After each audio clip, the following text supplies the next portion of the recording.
Vos questions nous amènent aujourd'hui à parler de l'intérêt de la draisienne dans le développement psychomoteur de votre enfant, qu'il ait 18 mois, 2 ans, 3 ans. Qu'est-ce qu'une draisienne? Eh bien, c'est une sorte de vélo à 2 ou 3 roues sans les pédales. Elle permet à votre enfant de gagner en équilibre de façon autonome. En effet, il peut s'asseoir sur une selle et ses jambes tendues touchent le sol, ce qui l'aide à se déplacer.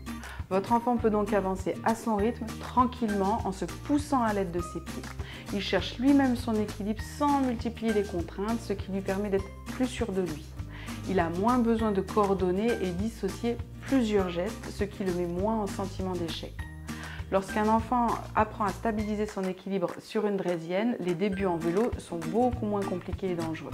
Il a en effet automatisé la stabilisation de sa posture. Il commence progressivement à coordonner le haut du corps et le bas du corps. Il n'y a donc plus qu'à rajouter les pédales. Beaucoup d'enfants ayant utilisé une draisienne n'auront pas à mettre de petits trous pour l'apprentissage du vélo. Les astuces pour choisir votre draisienne. D'un point de vue général, il vous faut être vigilant à la taille de la draisienne et à son poids.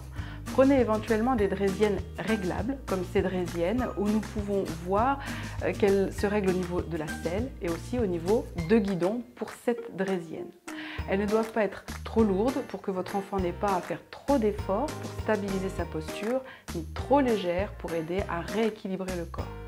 Les premières draisiennes qui existent pour les enfants peuvent avoir 3 roues. Elles sont plus stables et elles permettent à votre enfant de coordonner les bras et les jambes sans trop se déséquilibrer. C'est intéressant pour les enfants pour qu'ils gagnent en sécurité au niveau de leurs appuis. Il faut être vigilant à l'écartement des roues à l'arrière qui ne doivent pas être trop proches et trop écartées, ni pas assez, et elles pourraient ainsi gêner les pieds de votre enfant.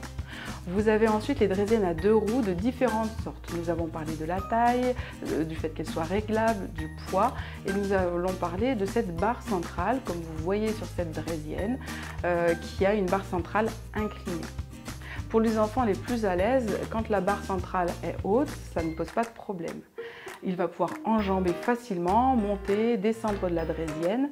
Pour d'autres enfants un petit peu plus insécures dans leurs équilibres, préférez une draisienne avec une barre centrale inclinée.